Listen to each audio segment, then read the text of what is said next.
Hi, I'm Martin Jarvis, and once again I want to welcome you to Listen. Are you African American? Man, I was on Facebook yesterday, and one of my Facebook friends posed a question about being called African American, and that we should just be called Americans. We went through this long discussion about that. And so many people agreed. And white folks, many white folks agreed as well. And I thought that was pretty interesting. I think African American is pretty cool. And so many people feel differently about that. You know, we're all Americans and we shouldn't have these labels. And it went on and on and on. And I began really thinking about that situation. And then yesterday, later, well, it was the day before on Facebook, but yesterday I was at work. And there was a woman that she was really irritated because some elderly white gentleman had called her colored, a colored lady, and she was incensed. And you know, and I remembered, you know, I'll be 56 this year. I remembered back, you know, when we were called colored, and I remember we were called Negro. You know, the transition, you know, all that was better than being called, you know, you know what. But I was considering that, you know, how so many folks can, you know, take issue with even the name African American, and I understand that because we were born in America and all. But I think it's a good thing, and I think it has there's a positive reason behind it. First of all, I think it's very important that we not forget, you know, where we came from, and the suffering of all those, you know, that came before us. A lot of the benefits that we enjoy, even the fact that we're even here, you know, came at the hand of the suffering of so many people, and I mean terrible, horrendous suffering. I mean, you know, I don't know how many ever saw that movie, about Christ. I can't remember what it was called, but how he was beaten, the passion of the Christ. But I didn't go see it. Because the movie really didn't impress me that much, because the suffering that Jesus went through, you know, historically, you know, what we believe is historical, what was in that movie, was really nothing compared to the suffering of a lot of Africans that came to this nation in the slave, you know, in the travels and the slave trade and all, and even those that survived, that suffered here in America. I mean, the suffering was horrendous. I mean, when you consider the sadism of people today, and the perversion of people today, and what they do to other folks and end up going to prison over, and then just consider that it wouldn't, if it wasn't illegal, what kind of horrendous, sadistic, perverted things would be going on if you could do whatever you wanted to a human being and it wasn't illegal, okay? So there, our forefathers, the people that came here before us, suffered tremendously. See, we look at the movies and we just, you know, we see some terrible whippings and terrible beatings and terrible treatment and all that. But we don't see the child molestations. We don't see the rapes of males and females. We don't see the perverted tortures that would have gone on. You know the hearts and minds of men that we have people in prison for today. Just again, imagine if those acts were not illegal, how dark are the depths of the human, you know, condition. What kind of things would folks do if they could get away with anything that they wanted to do? Come on. Whatever, and you know, and I've even touched the surface, but whatever you can imagine, it was probably worse than that. So when you can't minimize the sufferings of the Africans that were brought to this nation. Hold on. You can't minimize the sufferings of the Africans that were brought to this nation that were totally helpless and had to suffer through whatever was done to them. There was no help. There was no legal authority. There was nothing at all. And so if for me, affixing the name African American, to remember, even in a small way, those of my own blood, those of my own ancestry that came before me. Why would I not? I was speaking to my Facebook friend that I think sometimes, I know that even in my life, okay, I've been kind of reformed for the past 28 years. I mean, I was out there, I was like drinking every night, partying, just doing things I shouldn't have been doing, and I turned it around 28 years ago. I'll be 56 this year, so it was like exactly half of my life. And sometimes when I tell stories about the things that I went through, about the things that I experienced, some of the wild times in my life, it almost seems like I'm talking about somebody else because it was so long ago. The memories were there. But man, it's like, really, I did all that, So then imagine, and that's just how it is in our own lives when we talk about our own personal history. So then when we get the stories, like of our parents, and we know some of their stories because they've shared them with us, and we know the stories of our grandparents and our and so somewhat, as far back as we can go. But they're not, first of all, they're not really the full stories because everything couldn't have been given to us and then maintained. So we don't know everything that happened even to our parents in their lives, and especially to our grandparents, and especially to our great-grandparents, and so on. And even then, so when you're talking about the slaves that were part of our blood, part of our lineage, we don't really know what they went through. And even the things that we see on TV or in the movies are like movies and on TV. There's no reality to them, okay?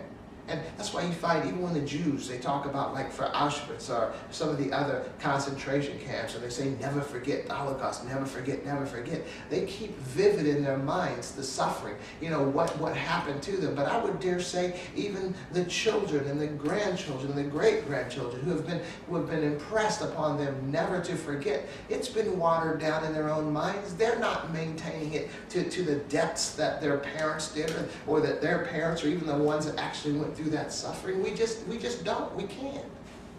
And so what I'm suggesting today, we have lost sight or lost feeling, or if we ever even really had feeling, of the real sufferings of the folks that are actually our relatives, the actual blood through our veins, folks in our history, in our ancestry, that have the same noses that we have, or the same ears that we have, or the same eyes or whatever, that look like us.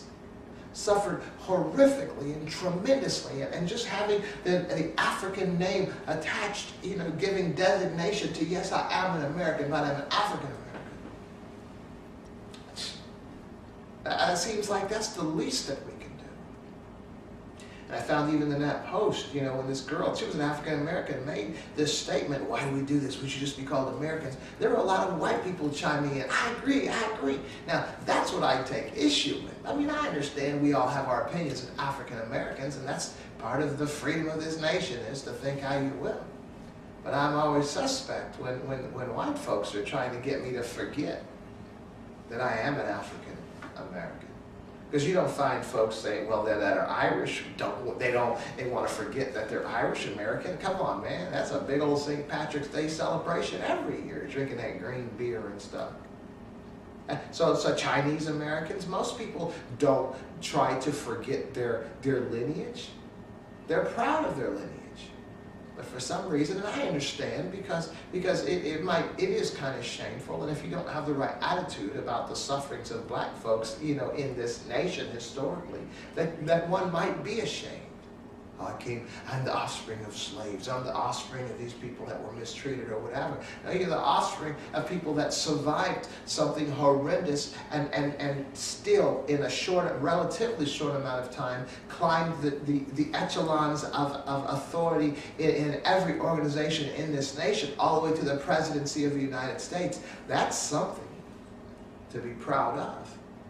So you take a people that were resilient and you conquer them and you enslave them, yet still, in time, they become free. And then climb the ladders of every business, of every organization, of everything, whether it's music or entertainment or sports, or the military, or companies, or even political realm, all the way up to the President of the United States. It shows you a resiliency that we have within us. That is simply a human trait, that there is nothing to be ashamed of, but we can honor those that came before us. And as well, it's important to honor them. The importance in honoring them is not forgetting them. I'm convinced that a lot of the ills and a lot of the issues that we have today, that a lot of the negativities and the corruptions that we immerse ourselves in, the self-destructive tendencies, not only of ourselves, but even of our children and our grandchildren, of our people in this nation. It's unfortunate it's not at the hands of, not unfortunate, but it's interesting that it's not at the hands of white folks anymore. It's at the hands of ourselves. Self-destruction. Whether it's the alcohol, whether it's the drugs, whether it's the foods, the being out of shape, just dying, or whether it's just having children out of wedlock and not raising them, or just not being there, just infidelity, cheating on husbands and wives, the sanctity of marriage isn't there, just the things that we do, not working, many of us, or believing that it's a success of a man to make money at the least work that you have to do. I mean, come on, that's a joke. We have so many negatives, so many issues, so many addictions, so many proclivities that are self-imposed. And you know what I get tired of?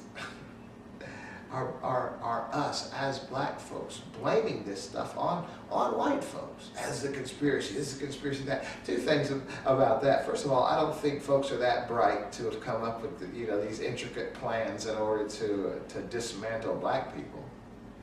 And secondly, whatever their plans are, if they were, you have the ability to take control of your own life. If you show me a man that doesn't drink alcohol, that doesn't do drugs, that doesn't smoke cigarettes, that exercises, that eats right, and works, and he is a victim, then hey, I'll listen to him. But if you're talking about the conspiracy of the white man, and you're drinking alcohol, or you're doing drugs, or you're smoking cigarettes, or you're not healthy as far as your eating or your exercise, or you don't have a job, or you don't go to work, or you think somehow that the less work you do is somehow a picture of success, then you've got nothing to say. You can't blame that on anybody but yourself. This is what we do. We're always making excuses. We can't. Now, I'm not letting white folks off the hook. I'm saying something, but as well, black folk, we are all our own enemy. I think it's no longer, I don't believe it's a white issue. I think it's a human issue. I think at the point to where, as African Americans, sort of when as Martin Luther King said, he was waiting for the day that little black kids and white kids could play together, walk together, whatever, and be judged not by the color of their skin, but by the content of their character and all that. I think that's where we're at right now. So if we begin to walk right, if we begin to act right and do the things that we need to do, we will be successful. Now, see, a problem I think that we've had in the black community over many, many years, as far as the trying to do right thing, is because black folks were always worried about what white people were thinking about them. Don't do this because, don't worry about what people think about you. Worry about what your kids think about you. Worry about what you're doing that's affecting, the descendants that are going to come after you. Don't worry. That was always great on my, what are they going to be thinking about us? Who cares? What are your kids thinking about you? Look at you. Now, we're talking about the alcohol thing.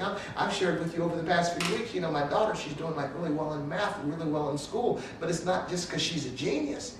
It's because me and my wife are there every day after school, working with her, helping her, leading her and helping her in homework, teaching her this, teaching her that, showing concepts. She's in the 3rd grade. I was showing her algebra, and they were coming in with some homework questions that I didn't know how to help her with, but I knew a simple algebraic equation that would help figure that out, figure out what X is, But I can tell you this, that if my wife or I were coming home drunk, or out partying at night and coming home at 10 or 11 after the child was in bed, there'd be no help. And so what I'm suggesting today is a lot of the things that we are doing are hampering our young people from being. We just need to be concerned with what our kids are thinking about us, and even how they are and not even so much how they are thinking about us, but how they are garnering their attitudes from us. So the attitudes that they're seeing in us, they are embracing. Let me tell you what happened just about 2 days ago. Okay, I was at work. Some of y'all know I'm a mailman in West Dayton. And I was in my truck. And this little girl, 2 little girls, they were about 6, 7 years old, came running behind my truck. And, hey, mailman, girls with rubber bands. You know how that is, right? Man, I got so angry. I didn't show them my anger, but they ran behind my truck. Now, what if I had been backing up or something? I didn't even know they were there. I could have hit them. I told them, I said, look, now check this out. I said, and so here comes the dad in me. This is not just about me or them or rubber bands or the mailman. I'm trying to give, I said, look, never walk behind a car or a truck like that. Because if people can't see you, they can run over you. I said, you need to come around the front, never go around the back, okay? Okay. I said, don't. I said, what if I had hit you or something, hit you and didn't know you were there, and then you would have been really hurt. You know what she said? This is like a 6-year-old girl. She said, I wouldn't have been hurt because I would have been dead. And she was totally cool with that. Now what's up with that? That's like a 6 or 7-year-old. I think she's like 6 or something. Now we wonder why these kids do the things they do, live the lives they live, that are dangerous situations that could cause death in their lives. Because a lot of times those are things that kept us out of trouble. I know, man, I don't ever want to go to prison. There were certain things that I don't want to die. I don't want to, on all this kind of stuff. But if this 6-year-old girl already is saying, hey, I wouldn't be hurt, I'd just be dead, then what is she going to be like when she's 15 or 16? And that's what we're looking at with these kids today. I was going to have to ask myself, where did she get this attitude from? I don't know. Some kind of authority figure in her family, she garnered some of that kind of attitude from. The other day, man, I was like flipping through the channels. My wife and I came to this show called Bring It. I don't know if y'all seen that. I guess down south there's some reality program about some dance schools. These are black dance schools, and these are some nasty dancing. And this is all right to them. And kids are just there, waiting to be instructed, to be shown, to be modeled what is right and what is wrong. And whatever we present before them, for the most part, that's what they're going to gravitate toward. And oftentimes, too often, simply because they are younger than us, and more able and spry and fresh than us, they're going to be able to take whatever it is we're modeling before them, even to a level that we didn't take it to, just like we did. We have to be very careful the messages that we're sending to our children. We need to begin modeling what we need them to be, for real. Well, you think I'm working out? I share with you all the time, man, I'm working out. I'm 56 years old. I will be in a few months. And I walk like 13.12 miles a day, power walking. Y'all see me out there. And then I come home and I work out with my daughter. I don't feel like it, and I don't need it. Why do you think I do it? Because I want her to have the habit of exercise. She's 8 years old. I'm 55 years old. I won't be able to do this forever, and I told her. But it's my plan and my desire that maybe I have another 10 years I can do this. That I want her to have a habit. So I'm sacrificing. Man, my back will be hurting, my feet will be hurting. Man, there'll be times I'll be getting off of work. I know I got to come home and work out with my little girl. I'll take a leave just before I take off from work, just so by the time I get home, it'll be kicking in and I can work out. It's a sacrifice, but why do you think I do it? Because I'll sacrifice me so that she'll be well. That's what we need to be able to do when we look back at the civil rights movement. We have to recognize that the sacrifices that were made for us. Remember Martin Luther King's speech, paraphrase something, I may not make it there with you, but at least you'll get there, That's the sacrifice. Even when you consider historically through the slaves, it was a death sentence to be caught reading a book. or even showing somebody or teaching somebody to read. For Africans, yet still they took the chances. They took the chances because they recognized that their lives were ruined, the adults. Every generation of adults that were enslaved, they realized their lives were ruined. But their desire, their goal, that aspiration, that motivating factor was the hope, the desire that one day their children, or the children of their children, the children of their children, you and I would be free. They sacrificed for us. But it's like in these modern generations, the privileged generation, that we don't see that we should sacrifice ourselves for our children. And that's the shame. Man, consider historically so many people have died. So many people, even on the ships from Africa to here, that died even in transit, even in the voyage, and were just thrown overboard. Probably in the millions. And then that's tremendous and horrific suffering for hundreds of years. From the first slaves, I think, came here like in 1620 or so. Emancipated, freed in like the 1860s. So you're talking about like 200, almost 300 years.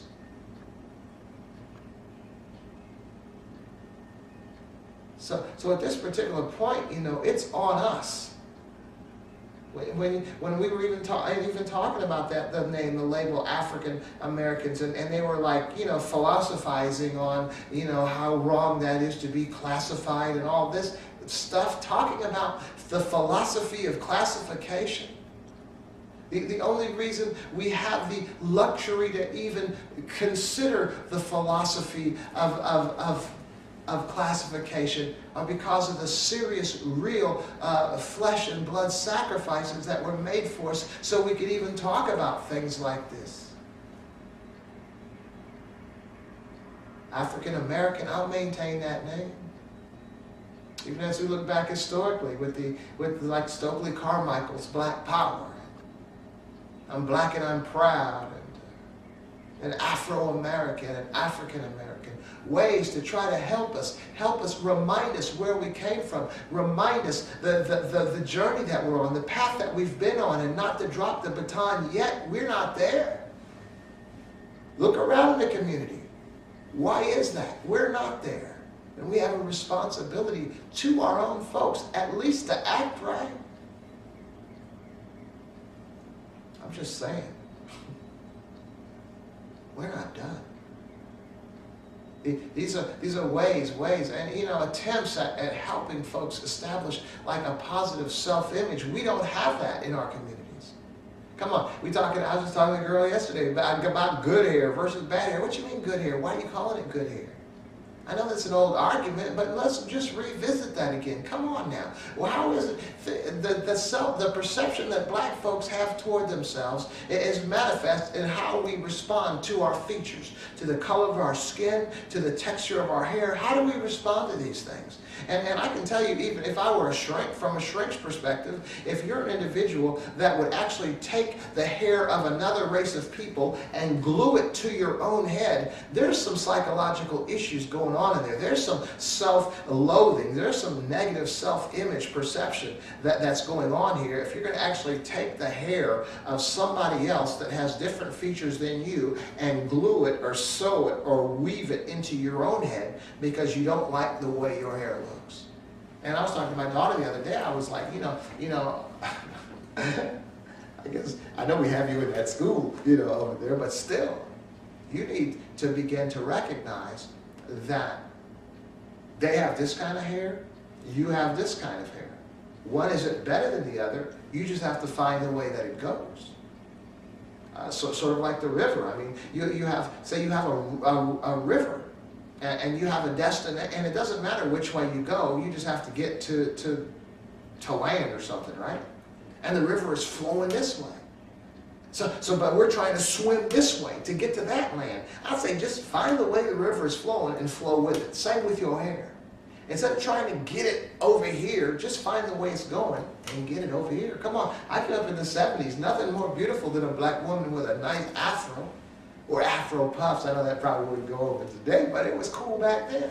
Man, it was so cool. I was in the military in the 70s in Asia. You'd go to places like Korea, and you'd have entire people with afros and Afro puffs because they recognized how beautiful we were. But somewhere along the path of that journey, we began to loathe ourselves again and to begin to affect ourselves and change ourselves to the point where I'm going to glue somebody else's hair to my head. Come on now. I'm just saying. We have issues of self-loathing. We have issues of, see, the racism that we have is, I think oftentimes for black folks, is against our own race or our own selves. I think we just have to come to terms with that. That is not healthy. And that's not wellness. And we are in need of some help. I don't mean help from others. We need to help ourselves, help our children. And the only way we're going to help our children is to begin to get ourselves together in front of them, for real. Your kids are following you. They're following you. They imitate you. We always laugh. We always laugh about how our kids are just like their daddy, just like their mama and all that stuff. They are. Why? Because they're watching. They're going to be just like you. Whatever example you put before them, they're going to be just like you. For real. I'm telling you, man. We want our kids to be well. I don't have all the answers. I just know what I know. You know, look at my family. We followed my dad's footsteps. Fortunately, they were positive. You know, I understand he had some issues too, you know, before we came around, but he fixed those issues, and all we got to experience were the positives. My son as well. My son was born after I had had my change in life. He didn't see the alcoholism. He didn't see the partying. He didn't see all that. And he has done well, better than me. And the same for my daughter. Those are my plans. We can do that. We can't affect the whole world, but we can affect that little world that revolves around us. Those little eyes that are watching, even if it takes sacrifice. And what I'm sharing with you today, as corny as it may sound, to not to get that buzz, to be alcohol free. I would have never, ever, ever thought that I'd be a man that didn't get a buzz. It's been like over 20 years. I thought I was going to be a cool old man, you know, one day. But this is a lot cooler. To be sober, to be well, to be thoughtful. I mean, if you really, really think about it, and this is what we're going to close with.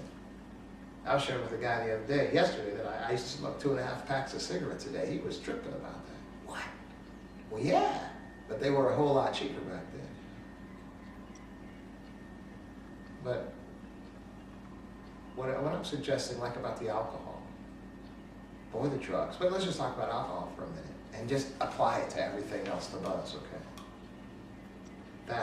That feels good, right? You're cool, enjoy yourself, whatever it is you're drinking.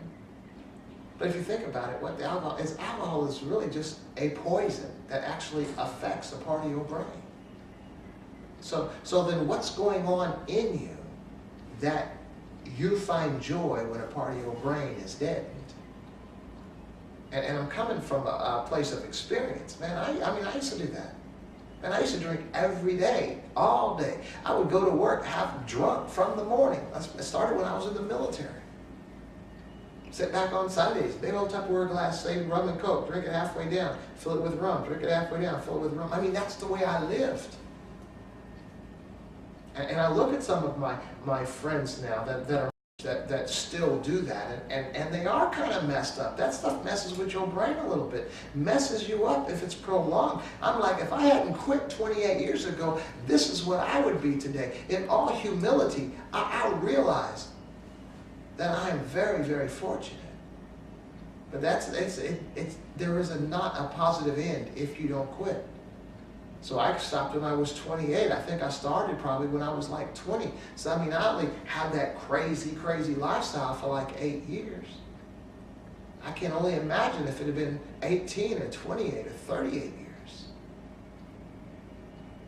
and what kind of influence that would have been on my kid, you know? Serious. We got to stop blaming other folks, stop blaming the white man, stop blaming the government, stop blaming your boss, stop blaming everybody for your ills. If you're not doing everything right, there's nobody to blame but yourself, okay? And this is not a condemning little commentary here. I'm just saying that when you look around at the young lives, whether they're your kids or your grandkids or other kids, your nieces and nephews or whatever, cousins that are looking at you, be an example before them that you would really want them to be like. And if you can't really think too much outside of your own little box, think about, open up some magazines. I don't mean hip-hop magazines. I mean some entrepreneur magazines or some business magazines or some travel magazines. And look at the way people are living. That's the way your little ones can grow up to live if they have the right example in front of them, for real. And who knows, in the meantime, you can change your own life in the process. Myself, I got my associate degree back in 2012. This old, for real. And I should have my bachelor's degree probably in about a year and a half. And I'm studying Arabic, the Egyptian Arabic language. I hope to be speaking fluent Arabic within a year and a half when I graduate with my bachelor's degree.